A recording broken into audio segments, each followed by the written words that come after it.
Good news, Americans generally quite satisfied with the way things are going in their personal lives.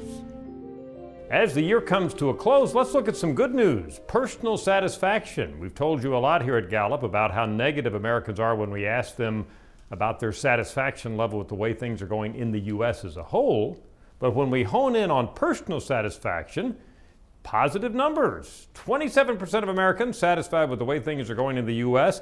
84% are satisfied with the way things are going in their personal life. In other words, Americans, despite their concern about things out there, say, hey, things in my life going pretty well. This is not a new phenomenon. Historically, over the years, we've always found that Americans are much more positive about their own personal situation than when we ask them to rate how things are going in the U.S. as a whole. Let's look a little more specifically at who is and who is not the most personally satisfied.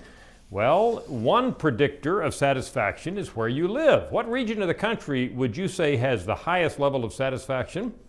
Well, it's the West. 90% of those living in the West are personally satisfied. Income predicts satisfaction.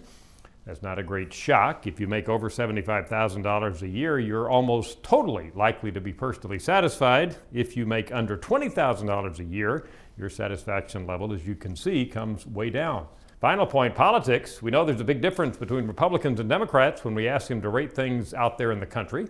But even in their own lives, we find a difference, about 10 points. 91% of Republicans say they're personally happy. That's 81% for Democrats. I'm Dr. Frank Newport, Editor-in-Chief of the Gallup poll.